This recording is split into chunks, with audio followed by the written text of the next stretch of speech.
Kita akan mendengarkan renungan firman Tuhan yang saya berikan judul Hidup adalah Anugerah. Hidup itu anugerah. Tidak semua orang mengerti. Itu sebabnya ada orang yang bangun pagi itu malas. Tidak pengen melakukan apa-apa. Tapi kalau ditanya mau mati, enggak. Tapi kalau dibilang semangat hidup juga enggak.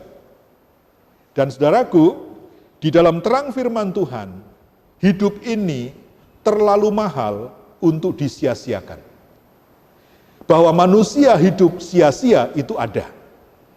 Sampai dia mati, dia menyia-nyiakan hidup, ada. Itu sebabnya neraka ada. Ya, dari 3 orang hamba yang Tuhan percayakan talenta, 5, 2, 1, maka yang 1 talenta telah menyia-nyiakan hidup. Menyia-nyiakan kesempatan. Dan kita tahu betul di dalam Matius 25 itu, kemudian yang 1 talenta dan tetap 1 ini, akhirnya masuk ke dalam siksaan kekal, dalam kegelapan dan kertak gigi. Itu bicara tentang neraka. Nah saudaraku, kepada setiap manusia, Tuhan memberikan kesempatan hidup, sehari-hari itu sama. Dan kita mengerti betul bahwa manusia itu pada dasarnya adalah makhluk roh. Karena Tuhan itu roh. Dan manusia diciptakan menurut gambarnya Tuhan. Itu sebabnya manusia yang sejati adalah diri kita yang ada di dalam. Yang di luar ini adalah bungkusnya. Rasul Paulus menyebutnya ini kemah. Tetapi kita akan masuk ke dalam rumah. Kemah ini sementara akan dibongkar, tetapi rumah itu kekal. Jadi kita akan pindah. Yang ada ini semua akan masuk ke dalam tanah, kembali menjadi debu. Saudaraku, tetapi yang bungkus ini ternyata itu juga luar biasa. Tidak ada tubuh manusia yang tidak luar biasa. Ya, kita akan mengerti sejenak tentang hal ini sehingga kita bisa menghargai hidup dan merayakan hidup bersama Tuhan setiap hari. Setiap bangun tidur itu seharusnya kita berkata begini, terima kasih Tuhan untuk hari baru. Mari Tuhan, kita jalani hari baru ini sesuai dengan kehendak-Mu. Agar nama-Mu dipermuliakan di hari ini juga. Hari kemarin sudah memuliakan Tuhan, hari ini memuliakan Tuhan. Besok nggak tahu, kalau besok masih bangun, berarti ada kesempatan untuk memuliakan Tuhan. Tapi kalau besok sudah tidak bangun, berarti hari ini terakhir. Nah, jarang orang menghayati bahwa mungkin hari ini terakhir. Sehingga dia melewatkan begitu saja, dan yang punya hidup itu bisa dirugikan dalam hal ini. Oke saudaraku, ini adalah judulnya, dan bagi Rasul Paulus yang mengerti tentang hal ini, dia memiliki moto yang sederhana. Karena bagiku hidup adalah Kristus, dan mati adalah keuntungan. Jadi ada satu kesadaran intelektual, kesadaran emosional, kesadaran spiritual bahwa hidup ini akan selesai pada satu titik yang namanya mati. Tapi mati merupakan sebuah bencana, mati merupakan sebuah kerugian, atau mati adalah sebuah keuntungan, itu pilihan. Bahwa kematian itu bukan pilihan, semua yang hidup pasti mati. Tetapi mati seperti apa itu adalah pilihan. Contoh, Bill Gates pernah berkata, kalau manusia lahir dalam kemiskinan bukan salah dia. Sebab dia tidak bisa memilih. Tapi kalau dia mati tetap miskin, pasti salah dia. Karena umur yang segitu banyak, 60 tahun, 70 tahun telah disia-siakan, sehingga dia tidak mendapatkan berkat yang cukup. Nah, hidup ini, saudaraku, adalah sebuah modal untuk kehidupan berikutnya setelah kematian. Dan Rasul Paulus nggak mau masuk ke dalam kehidupan berikutnya itu tidak pasti merupakan sebuah keuntungan. Maka dia tahu rahasianya. Kalau saya mau kematian adalah keuntungan, maka hidup ini harus saya jalani secara terarah, secara tertentu. Secara pilihan-pilihan sadar, dan Rasul Paulus memberikan petunjuk, kalau kita hidup untuk yang memberi hidup, yaitu Kristus, maka kemudian kematian adalah sebuah keuntungan. Nah, ya saudaraku, ini kuncinya sederhana. Hidup ini bukan milik kita. Sampai hari ini sudah sekian ribu tahun bumi ini ada. Kalau semua orang pintar di dunia ini kumpul, disuruh bikin semut saja, yang bisa jalan-jalan, bisa makan, bisa berkembang biak, sampai hari ini nggak ada yang bisa. Jangankan semut, bikin beras saja. Bikin beras, tapi kalau yang ditanam kemudian tumbuh dan menghasilkan banyak gabah, itu tidak bisa. Kalau sekedar meniru beras sebagai sebuah benda mati, bisa. Nah, persoalannya kalau orang membuat tiruan dari makhluk hidup dan dia tidak diberi hidup, memang tidak hidup. Nah, saudaraku, di dalam kita ini, kalau hidup ini yang bukan milik kita, yang adalah milik Allah ini diambil, maka kemudian tubuh ini bagaimanapun keadaannya selesai bertugas. Nah, sebelum itu terjadi, Rasul Paulus mau memastikan bahwa hidup yang diinvestasikan Tuhan kepada kita itu tidak menjadi sia-sia. Nah, akhirnya kita mengerti ada manusia-manusia yang bijak, ada manusia-manusia yang bodoh di dalam hidup ini. Salah satunya adalah bagaimana dia memanfaatkan modal yang Tuhan berikan kepada kita semua berupa tubuh dan hidup ini. Ya saudaraku, tidak untuk lebih berbelit-belit, kita maju lagi satu. Nah, tahukah Anda ketika Anda bercermin, Anda melihat makhluk yang dahsyat dan luar biasa. Bukan terbuat dari kardus, bukan terbuat dari kayu, tetapi satu ciptaan Tuhan yang luar biasa. Pernahkah Anda merenungkan bahwa tubuh kita ini luar biasa, saudaraku? Banyak orang pergi ke seluruh dunia kalau ada berkat untuk mengagumi ciptaan Tuhan, tidak salah. Mereka melihat piramid di Mesir, kagum. Mereka melihat Taj Mahal di India, kagum. Ya kan? Mereka lihat Colorado mungkin, Yellowstone National Park, mereka kagum. Pergi ke Swiss, lihat salju, kagum. Padahal semua itu benda mati. Sedangkan tubuh Anda itu adalah ciptaan Allah yang jauh lebih mengagumkan. Kalau kita lihat di dalam Mazmur 139 ayat 14, aku bersyukur kepadamu oleh karena kejadianku dahsyat dan ajaib. Ajaib apa yang kau buat, dan jiwaku, pikiran dan perasaan benar-benar menyadarinya. Jadi Raja Daud ini memiliki satu kecerdasan spiritual di atas rata-rata orang. Yaitu dia bisa memahami bahwa dia diciptakan oleh Allah itu tidak sekedar jadi. Tetapi adalah suatu pribadi yang dahsyat. Rupanya dia menyempatkan diri untuk merenungkan keadaannya, merenungkan tubuhnya. Dan kemudian temuannya mengatakan bahwa wow, ternyata kita ini, manusia ini, itu ajaib dan dahsyat. Ya, karena manusia tidak diciptakan dengan firman. Binatang diciptakan dengan firman. Berfirmanlah Allah, jadilah ikan, jadilah sapi, jadilah kambing. Tetapi Adam dibuat oleh Allah. Nah, seperti apa saudaraku kalau kita mau tahu tentang tubuh manusia? Sedikit saja, nanti kalau Anda nggak puas Anda bisa googling di rumah. Satu, manusia itu, tubuh manusia terdiri dari 7 oktaliun atom. Yaitu angka 7 dengan 29 nol, coba bayangkan. Jadi Allah itu menciptakan tubuh kita ini adalah terdiri dari atom dengan sejumlah 7 oktaliun. Berikutnya, sel-sel tubuh kita ada 37 triliun. Semua hidup, nggak ada yang mati. Kemudian, otak dapat melakukan 16 hitungan per detik. Tapi banyak orang membuat otaknya, memberikan potensi otak itu bisa menghitung 16 hitungan per detik, artinya cerdas, cepat hitungan. Kalau Anda mau nyebrang jalan, Anda hanya lihat kanan kiri dan otak Anda memproses banyak sekali informasi dan hitungan dalam hitungan detik, dan Anda memutuskan nyebrang atau tidak. Begitu dahsyat. Jadi modal tubuh ini meskipun hanya bungkus dan akan kembali kepada debu tanah, Tuhan memberi modal untuk hidup itu tidak tanggung-tanggung. Kalau dibandingkan dengan komputer, superkomputer, otak manusia jauh lebih canggih. Terutama dalam sisi kreativitas. Saudaraku, tapi kalau cuma tiap hari bengong, meskipun dikaruniai otak cerdas, nggak jadi apa-apa. Anak-anak muda, kalau hanya main game, otakmu yang cerdas itu nganggur.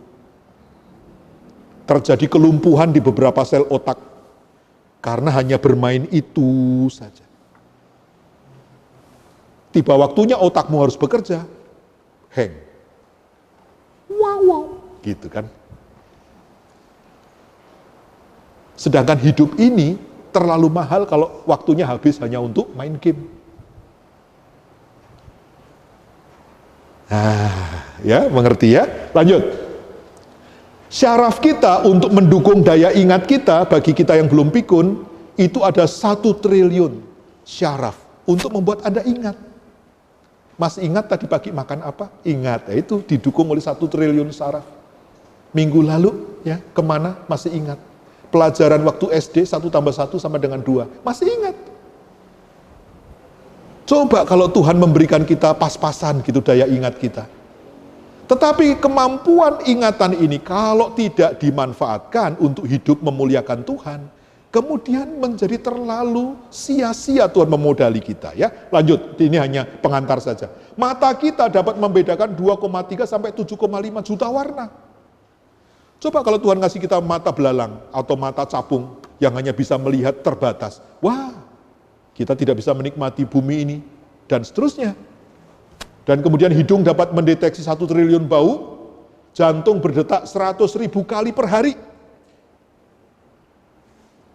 Asam lambung dapat menghancurkan logam, tapi kita aman di dalamnya. Panjang DNA kita kalau disambung sama dengan jarak bumi ke planet Pluto PP.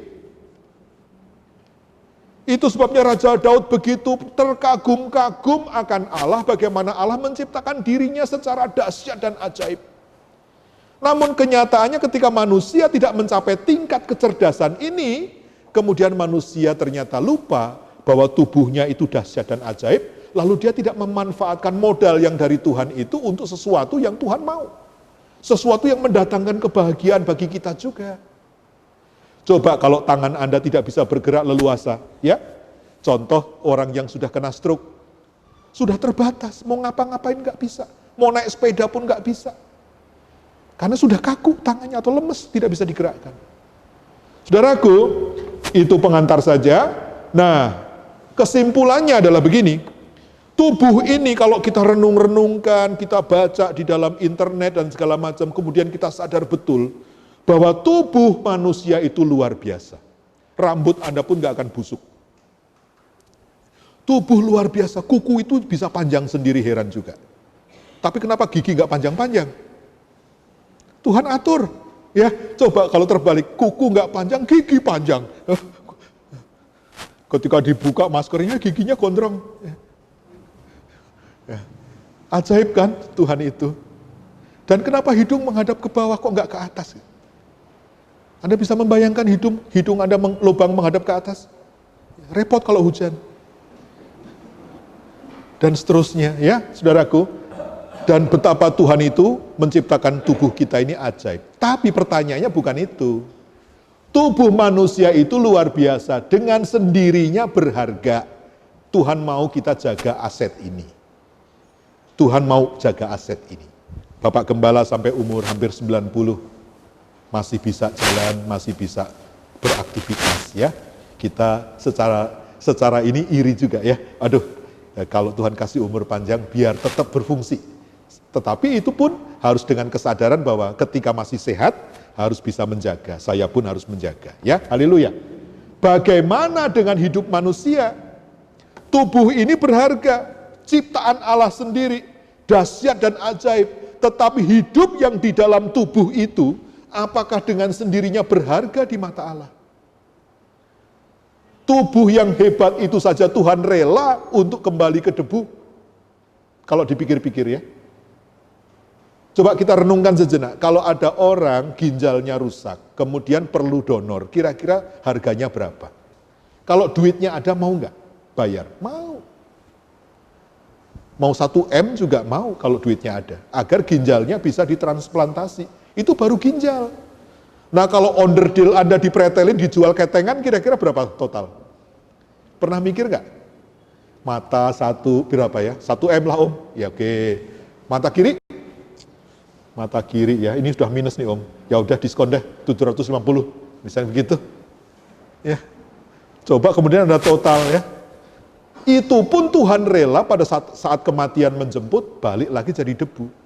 Nah, tentu lebih berharga hidup ini, karena bagi hidup ini tersedia kekekalan. Di kekekalan itu ada 2 alamat, sorga atau neraka. Nah, itu persoalannya. Kembali ke sini, tubuh manusia itu luar biasa, dengan sendirinya berharga. Bagaimana dengan hidup manusia? Apakah dengan sendirinya berharga? Nah, Rasul Paulus mau hidupnya berharga.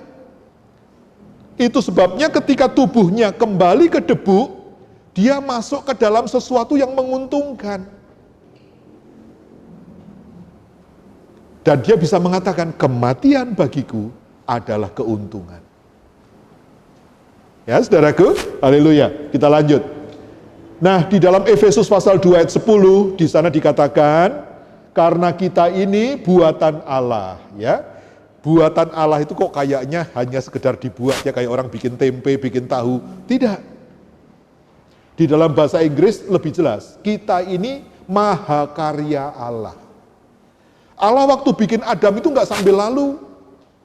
Kalau Allah lagi iseng, ya kan kemudian bikin Adam. No. Di dalam bahasa Inggris disebut masterpiece. Masterpiece mahakarya dibuat dengan begitu serius. Dengan perencanaan yang matang. Dengan eksekusi yang perfect. Itu namanya masterpiece. Saudaraku, tubuhmu, lepas daripada engkau suka atau tidak, itu adalah mahakarya Allah.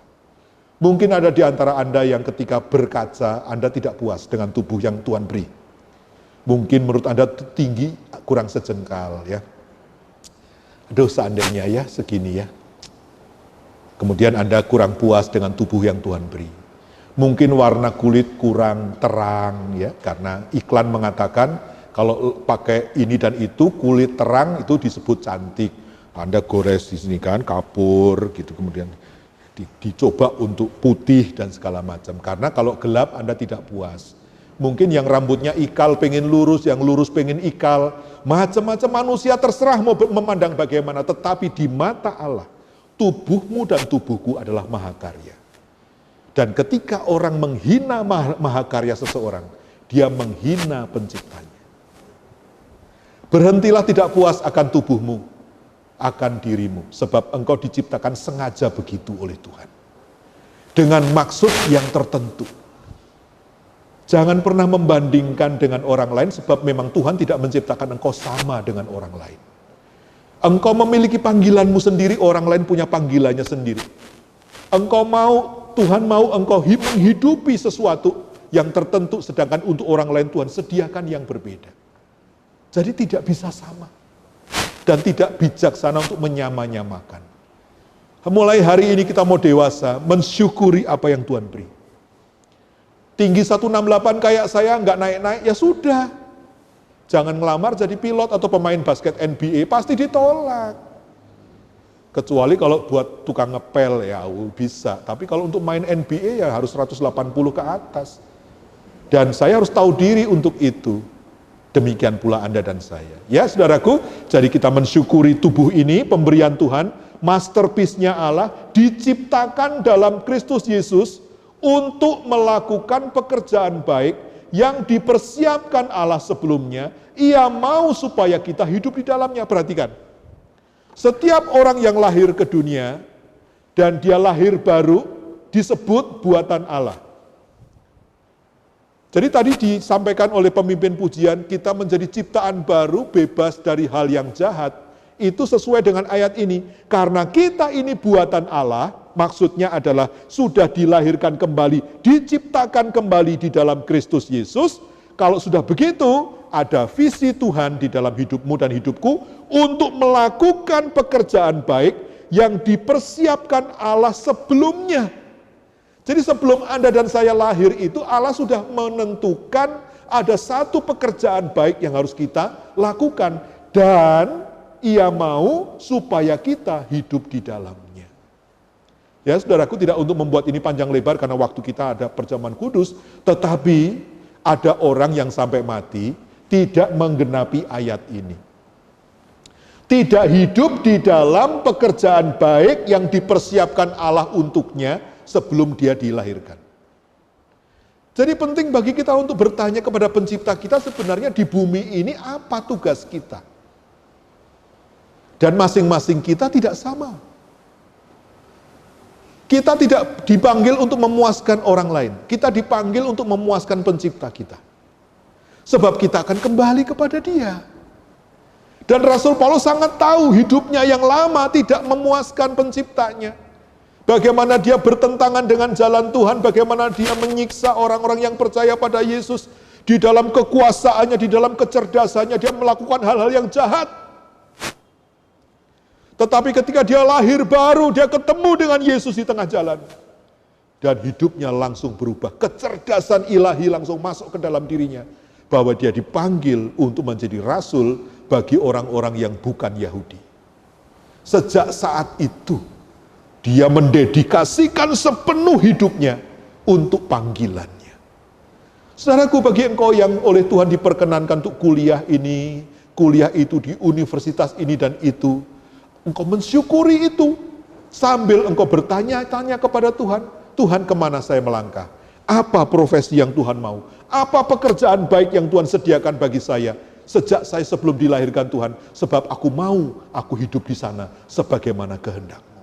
Saudaraku, pada ketika engkau menyadari bahwa hidupmu bukan tentang engkau, tetapi hidupmu adalah tentang penciptamu, pada saat itu engkau sedang berubah menjadi manusia dewasa secara rohani.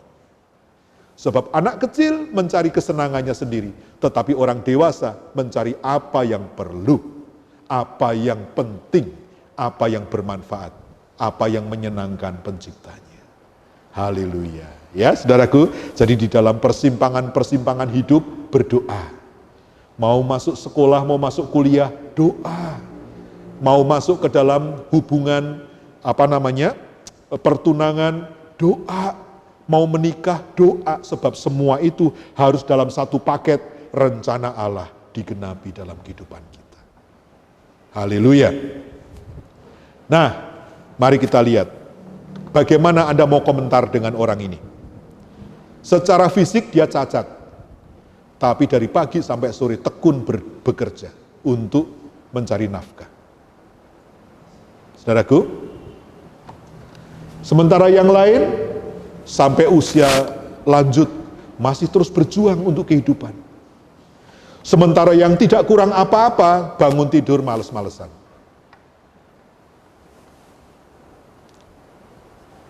Jadi ketika hidup ini terasa tidak menggairahkan, saudaraku, Tuhan tidak berkenan. Bangun pagi tidak mengerti apa yang harus kita kerjakan, bingung, kemudian kita tidak bersemangat. Terlalu mahal hidup yang Tuhan berikan kepada kita. Modal itu menjadi sia-sia. Kita harus mengaca kepada kanan dan kiri. Bagaimana orang lain itu dengan keterbatasan tubuhnya, itu mereka tetap berjuang dan mereka tetap semangat untuk itu. Sedangkan kita yang gak kurang apapun, kita bisa menyia-nyiakan apa yang Tuhan berikan ini. Ya saudara, saya tidak sedang memarahi Anda, tetapi sedang membangkitkan kecerdasan spiritual. Seperti yang Rasul Paulus miliki. Bahwa pada akhirnya hidup ini ujungnya adalah keuntungan. Bukan di hidup ini, di hidup yang akan datang. Haleluya, haleluya. Ya saudara, kita lanjutkan. Nah, hidup yang berharga atau hidup tidak dengan sendirinya berharga. Hidup yang berharga mengandung kriteria. Mazmur 139 mengatakan begini, ayat 15, tulang-tulangku tidak terlindung bagimu ketika aku dijadikan di tempat yang tersembunyi dan aku direkam di bagian-bagian bumi yang paling bawah. Maksudnya begini, waktu manusia itu masih embrio, di dalam kandungan ibu, Tuhan itu sudah ikut campur dalam membentuk. Sampai nanti tulang-tulang tumbuh, yang kemudian ada otot, ada otak, jantung berdenyut, dan seterusnya. Itu adalah mahakarya Allah di dalam kegelapan, di dalam rahim ibu. Manusia tidak ikut campur di situ. Allah yang menenun setiap kita, saudaraku, pada waktu itu. Dan ketika lahir bentuknya seperti ini, seperti ini. Ini mahakarya Tuhan. Pertanyaannya, ketika Tuhan ikut campur tentang diri kita sejak kita masih embrio, untuk apa? Kalau hidup ini kemudian tidak memenuhi rencana Tuhan. Ya, itu maksudnya Raja Daud. Yang pertama, hidup yang berharga adalah hidup yang melekat dan melayani penciptanya, yaitu Allah. Jadi kalau setiap pagi kita bangun hanya apa yang menyenangkan daging kita, hanya rencana-rencana kita yang duniawi, hanya urusan-urusan setiap hari kita yang sibuk itu yang kita pikirkan, saudaraku, kita jauh dari kriteria ini. Memang kita akan tetap sibuk setiap hari. Mungkin kesibukan kita tidak berbeda. Penghayatan kita yang berbeda. Bahwa hidup ini kita dedikasikan, kita persembahkan untuk pencipta kita. Untuk Tuhan kita. Anda tetap pergi ke kantor, tetapi cara Anda bekerja akan beda. Anda akan pergi ke kampus, tetapi cara Anda kuliah akan beda. Sebab Anda menghayati bahwa hidup ini adalah untuk menggenapi rencana dari pencipta. Ya, saudara, kita lanjutkan. Hidup di luar Allah mungkin berharga di mata manusia, tetapi tidak berharga di mata Allah. Contoh jemaat yang ditegur Tuhan di kitab Wahyu. Kamu mengatakan bahwa kamu kaya dan tidak kurang suatu apa. Padahal menurut Tuhan kamu melarat. Kita kan tidak ingin mendengar kalimat itu. Bahwa di mata sosial kita ini dianggap sukses. Kita sendiri kemudian mengklaim bahwa hidup kita sukses. Karena tetangga bilang sukses. Buku-buku yang kita baca bilang itu sukses. Tapi ketika kita menghadap Tuhan, kemudian Tuhan geleng kepala. Sia-sia. Aku memberimu modal tubuh yang lengkap, modal kesempatan, modal hidup, dan segala macam. Ternyata tidak menjadi manfaat bagi kekekalan. Ya, saudara? Haleluya.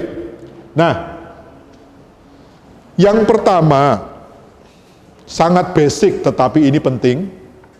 Hidup yang berharga adalah kalau hidup ini milik Allah. Dan sebagai milik Allah, ada tanda milik Allah pada kita.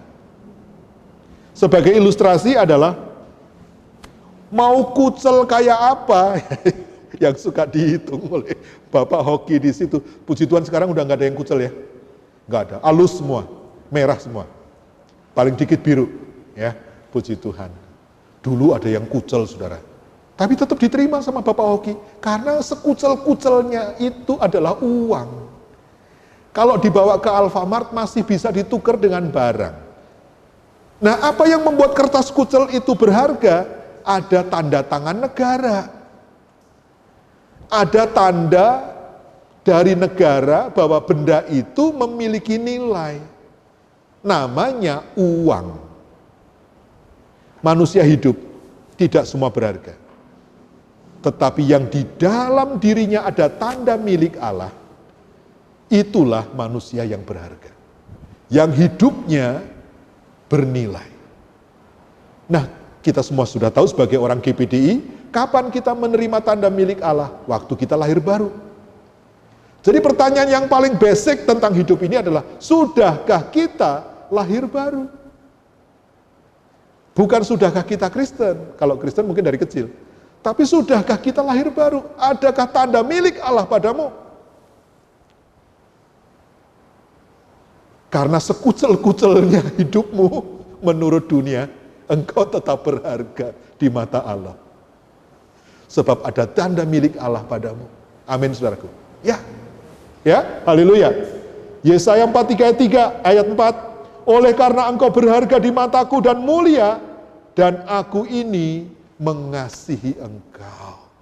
100.000 udah keinjek ya, kelindes ban mobil, ya, udah kena pupnya guguk, ya kan? Anda tetap ambil kan 100.000 itu, Anda bersihkan kan kalau perlu cuci, bener nggak? Iya, Anda mengasihi uang itu Karena ada nilainya. Saudaraku, dunia bisa mengatakan kita tidak bernilai, terserah mereka. Tapi kalau di dalam dirimu ada tanda milik Allah, engkau berharga dan mulia di mata Allah, dan dikasihi oleh Allah. Amin. Amin. Haleluya. Jangan takut, jangan khawatir. Tubuh boleh tidak indah seperti bintang film, tapi hidup berharga sebab ada tanda milik Allah. Ya. Dan kapan itu? Ketika kita lahir baru. You were sealed in Him with the Holy Spirit of promise. Efesus 1 ayat 13. Kita dimeteraikan sebagai milik Allah oleh Roh Kudus. Haleluya. Itu yang pertama ya. Pastikan kita lahir baru, meterai Roh Kudus ada pada kita. Kita dipandang berharga oleh Allah, mulia dan dikasihi. Kalau Anda dikasihi Tuhan kemanapun Anda pergi, tidak kekurangan berkat.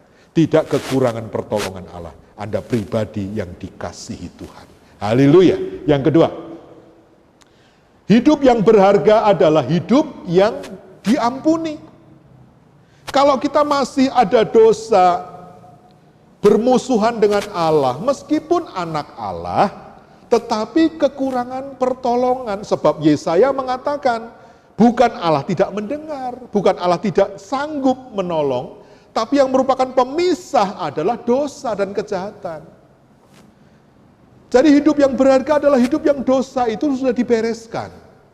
Dosa sudah diampuni, disucikan. Sehingga kapanpun kita mau menghadap hadirat Tuhan, anytime. Kita tidak takut untuk menghadap Bapa di sorga, sebab beres. Dan Tuhan janji, kalau kita mendekat kepada Tuhan, kita akan menerima pertolongan pada waktunya. Jadi jangan kita biasa menyimpan dosa. Kalau disadarkan oleh firman, oleh Roh Kudus, segera bereskan. Karena hidup menjadi berharga ketika bersih. Kalau Anda punya sendok makan di rumah, kondisinya bersih, Anda akan taruh di meja makan untuk makan. Tapi kalau sendok itu meskipun mahal dari perak, tapi bekas untuk ngaduk lumpur ya, tentu Anda tidak akan taruh di meja makan. Nah, hidup anak Tuhan itu indah, tapi kalau berlumuran dengan dosa, menjadi repot, saudara. Ada anak bungsu di rumah Bapa, tidak kekurangan apapun. Tetapi dia harus terlantar di kandang babi, karena dia meninggalkan Bapa. Saudaraku, tadi pagi kita bicara tentang penderitaan. Dan kalau rumah Bapa tidak bisa membentuk karakter kita, kandang babi akan membentuk karakter kita. Dan kalau kita tidak mau mengalami penderitaan kandang babi, mari kita menyesuaikan diri dengan adat istiadat rumah Bapa. Adat istiadat rumah Bapa ada dalam kekudusan, ada dalam kesucian, ada di dalam keakraban persekutuan dengan Bapa. Jangan paksa kandang babi mendidik kita. Karena itu penderitaan yang pahit. Naomi bersaksi, dulu dia Naomi, pulang marah. Karena Tuhan bertentangan dengan dia. Sebab dia pergi ke Moab tanpa seizin Tuhan. Ya saudaraku, jadi hidup yang berharga pertama adalah ada tanda milik Tuhan, lahir baru. Hidup yang berharga yang kedua adalah hidup yang beres. Di mata Tuhan ya, redeemed and forgiven. 1 Petrus 1 ayat 18-19. Sebab kamu tahu bahwa kamu telah ditebus dari cara hidupmu yang sia-sia. Yang kamu warisi dari nenek moyangmu itu bukan dengan barang yang fana, bukan pula dengan perak atau emas, melainkan dengan darah yang mahal, yaitu darah Kristus, yang sama seperti darah anak domba, yang tak bernoda dan tak bercacat. Saya tekankan hidup yang sia-sia. Masih adakah pada kita hidup yang sia-sia menurut Tuhan? Mungkin itu kita warisi dari nenek moyang, dari kesukuan, dari adat istiadat, dari leluhur. Saudaraku, lepaskan. Sebagaimana Rasul Paulus melepaskan semua atribut dia yang lama. Dia rela untuk memandang itu sebagai sampah, dan dia menggantikan dengan adat istiadat yang baru, yaitu apa yang Tuhan Yesus ajarkan. Ya, jangan ada tahayul-tahayul di dalam kehidupan kita, jimat-jimat, hal-hal yang bersifat seperti itu, buang. Itu menajiskan kita. Hidup kita tidak akan seberharga kalau kita suci, bersih dari semua itu. Ya saudaraku, haleluya. Itu yang kedua. Yang ketiga, hidup ini menjadi berharga kalau tubuh kita ini menjadi kediaman Tuhan. Mau itu gubuk reot, kalau Pak Presiden berkenan untuk tinggal nginep di situ, mendadak itu gubuk jadi berharga. Ya, karena kalau kita pergi ke luar kota, ya saya pernah pergi ke rumah makan, di situ ada potret Bapak SBY lagi makan di situ, kemudian dipasang oleh pemilik restoran, ya. Kemudian saya pernah pergi ke Melbourne waktu itu training, saya pergi ke restoran Vietnam, dan kemudian tertulis di gerbang di kaca depan, Bill Clinton makan 2 mangkok di sini. Waduh, ya kalau Bill Clinton aja makan 2 mangkok di situ mestinya enak ya. Nah, kemudian akhirnya kita pengen nyoba kan, lihat. Tubuh ini memang dahsyat ajaib. Tetapi akan kembali kepada debu tanah ketika mati. Tetapi kemudian tubuh ini menjadi berharga dan akan dibangkitkan pada kebangkitan yang pertama dan akan mengalami kehidupan yang kekal ketika tubuh ini hidup menjadi bait Tuhan. Menjadi rumah Tuhan. Tapi ketika selama hidup tubuh ini menjadi rumah diri sendiri, rumah setan, maka kemudian orang itu akan bangkit pada kebangkitan yang kedua untuk dibinasakan di dalam kematian kekal. Saudaraku, tubuh ini harus dihuni, tidak bisa kosong. Firman Tuhan mengatakan tubuh ini pasti ada penghuninya, tidak bisa kosong. Dan kalau tidak dihuni Tuhan, pasti dihuni setan. Anda bisa membaca di dalam Perjanjian Baru. Ketika roh jahat itu melihat ada rumah bersih tertata, kosong, masuk. Waktu diusir, kemudian itu tetap kosong, dia ajak teman-temannya 7 kali lipat, tambah jahat. Mengerikan. Ya, saudaraku, jangan hanya Kristen, tapi jadikan tubuh kita adalah rumah Allah. Harus ada penghuninya. Nah, 1 Korintus 6 ayat 19-20, atau tidak tahukah kamu bahwa tubuhmu adalah bait Roh Kudus yang diam di dalam kamu, Roh Kudus yang kamu peroleh dari Allah, dan bahwa kamu bukan milik kamu sendiri, sebab kamu telah dibeli dan harganya telah lunas dibayar. Karena itu kewajiban kita, muliakanlah Allah dengan tubuhmu. Boleh nggak dandan ya, misalnya Keke punya ide, dicat orange, sininya hijau. Iya, saya akan tanya, Keke dalam rangka memuliakan Tuhan nggak dengan cara begitu? Kalau jawabannya ragu-ragu ya tolong dikoreksi. Ini contoh ya Keke.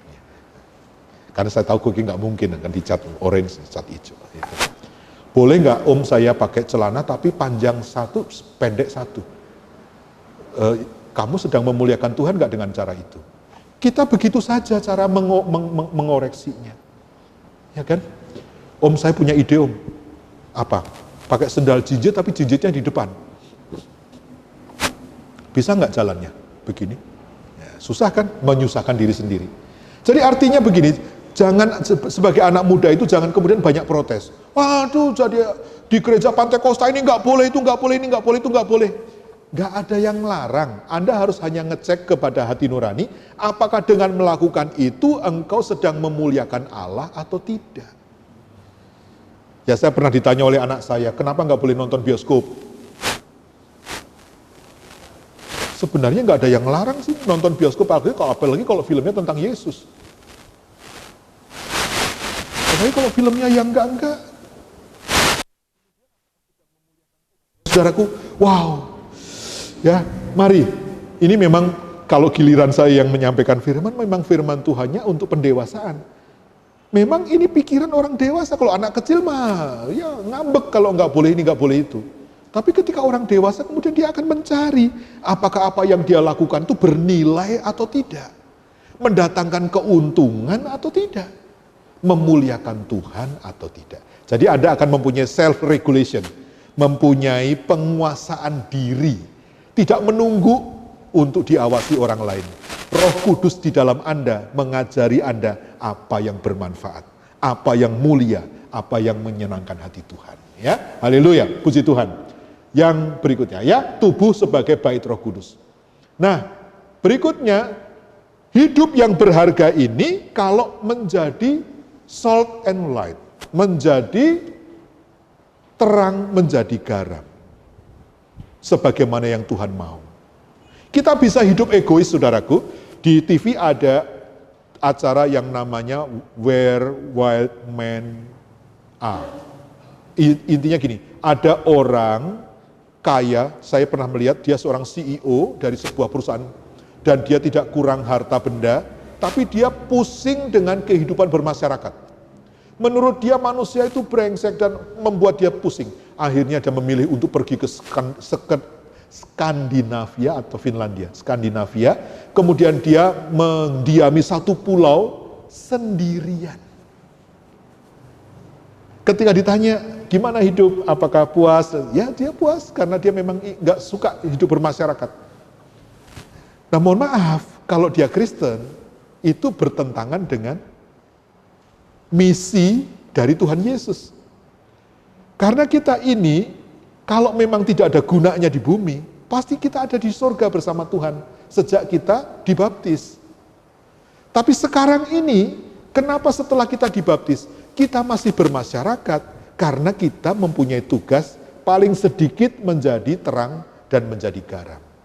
Jadi ketika kita menghidupi panggilan Tuhan jadi terang dan jadi garam, hidup kita otomatis menjadi berguna. Nah, pertanyaan saya, di mana menjadi terang dan menjadi garam? Nomor satu, di rumah. Mari kita buka-bukaan, tidak usah bersaksi, tetapi kita terbuka dengan diri sendiri. Apakah sikap kita di rumah itu bisa dibilang menjadi terang dan menjadi garam? Ini dulu, jangan ngomong ke tetangga, jangan ngomong ke lingkungan. Bahwa terang itu jangan ditaruh di bawah gantang, tapi ditaruh di dinding rumah untuk menerangi seluruh rumah. Ya, saudaraku, Filipi 1 ayat 21, karena bagiku hidup adalah Kristus dan mati adalah keuntungan. Mendedikasikan hidup untuk Kristus. Contoh, karena ini kesaksian jadi harus pakai contoh pribadi. Kalau saya mau mengajar di kelas, saya tidak lupa berdoa. Saya bilang, mari Roh Kudus, kita masuk kelas. Dan nanti selain saya menyampaikan materi, saya juga akan peka dengan kebutuhan pribadi. Tidak jarang kemudian ada yang berterima kasih bahwa saya tidak hanya mendeliver knowledge, tetapi juga melayani mereka secara rohani. Ya, meskipun tidak pakai ayat, tetapi pakai kesaksian hidup, atau menggunakan dorongan-dorongan semangat, kemudian menjadikan training, menjadikan pelatihan menjadi berbeda. Sebab yang mengajar adalah pribadi yang mendedikasikan hidup untuk Tuhan. Sama juga dengan Anda, kalau Anda menjadi teller di bank, Anda menjadi satu staf di satu kantor, menjadi pengajar, Anda mendedikasikan profesi itu untuk Tuhan, sentuhan Anda akan berbeda. Dan itu yang membuat pekerjaan kita menjadi bernilai di mata Tuhan. Tidak sekedar sibuk, tidak sekedar menghabiskan hari, tidak sekedar cari nafkah, tetapi merupakan sebuah pelayanan. Efesus pasal 6. Bahwa hidup kita di marketplace adalah melayani. Itulah ladang kita. Saudaraku, dan berikutnya, hidup ini menjadi berharga ketika hidup ini sebagai kekasih Allah. Mazmur 116 ayat 15, berharga di mata Tuhan kematian semua orang yang dikasihinya. Wow, ujungnya akhirnya harus mati. Hidup sebagai kekasih Tuhan, kalaupun toh dia harus mati, maka kemudian Tuhan bilang berharga di mata Tuhan kematian orang yang dikasihinya.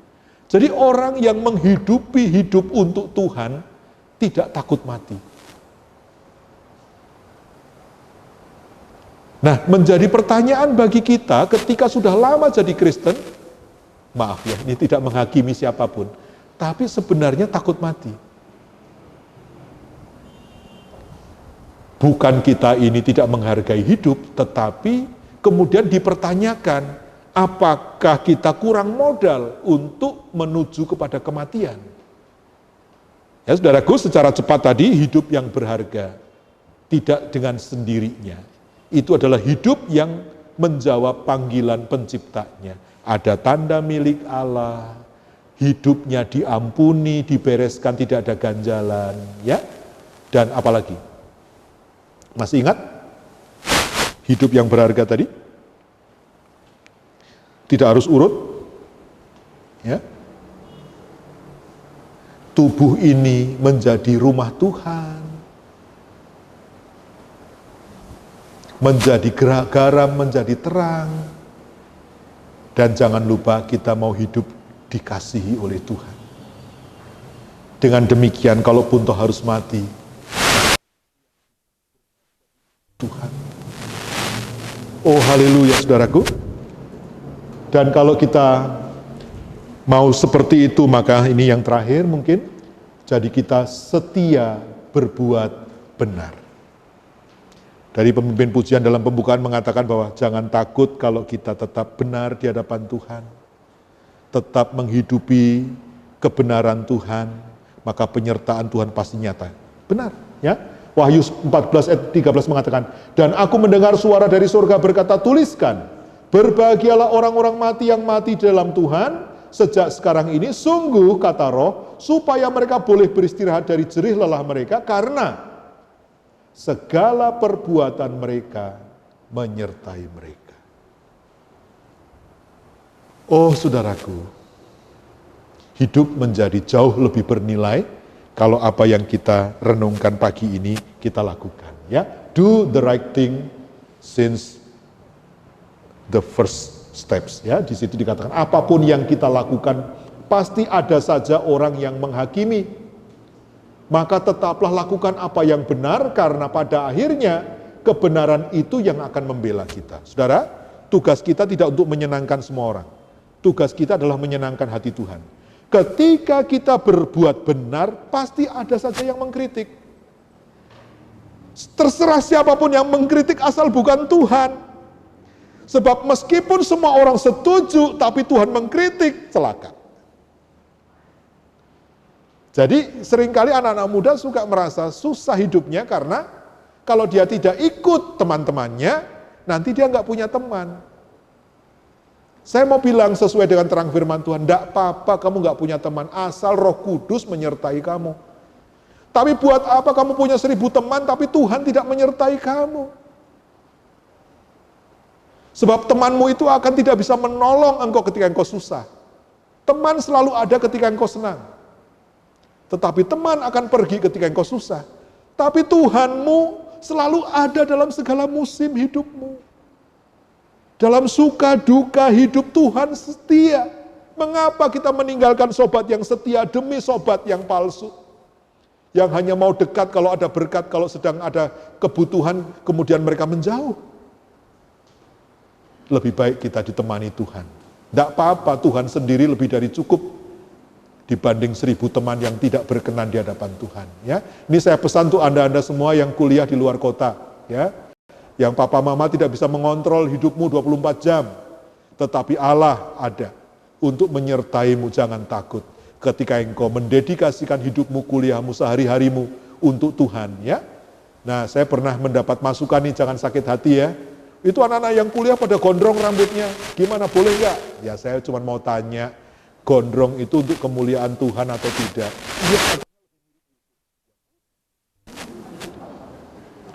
Lebih mirip Yesus gondrongnya dan kelakuannya, ya, nanti menjadi berkat, apalagi tambah kumis, tambah brewok, ya, dan segala macam. Tapi kalau hanya ikut tren, tanda itu adalah pemberontakan, tanda Anda melanggar sistem dan aturan, ya saya kira kita harus waspada terhadap hal itu. Kan memang masa-masa kuliah adalah masa-masa rebellion, ya, masa-masa pemberontakan. Tapi bukan untuk anak-anak Tuhan, ya. Anak-anak Tuhan tidak mengenal kata pemberontak. Haleluya. Nah, rajin berbuat baik.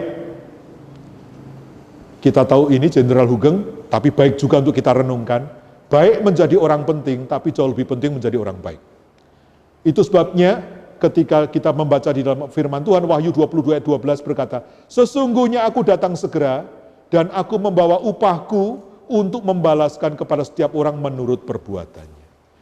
Nah, ketika dia menjabat menjadi Kapolri, ya tidak pro kontra lah ya, ada yang cocok dengan pendiriannya, ada yang tidak ya. Tetapi selalu begitulah. Apapun yang kita lakukan pasti ada orang yang setuju, ada yang tidak. Tapi yang penting Tuhan setuju. Sebab upah kita datang dari Tuhan.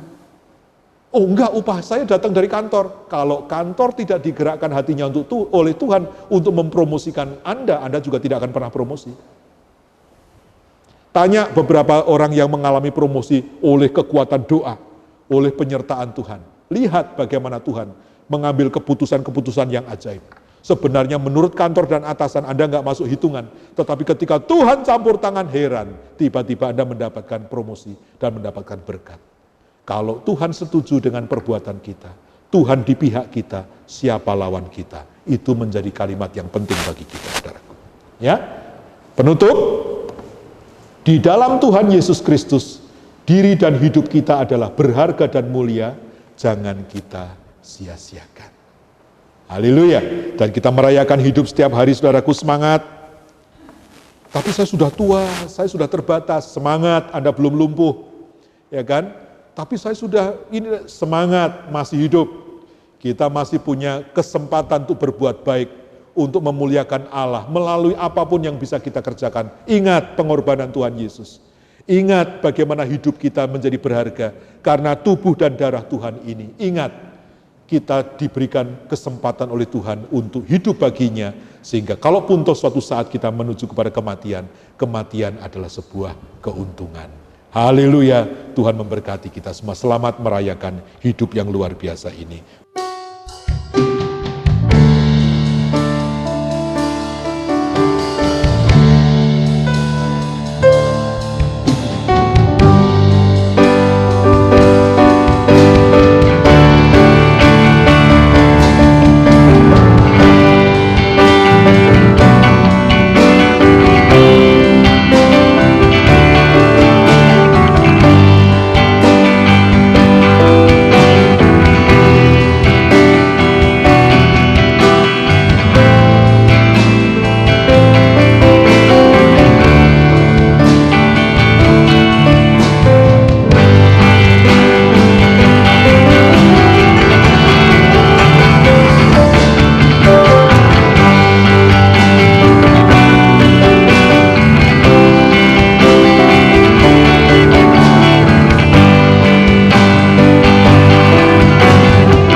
Kiranya berkat daripada Allah Bapa di sorga, cinta kasih daripada Yesus Kristus tetap menyertai kita sekalian mulai saat ini sampai selama-lamanya.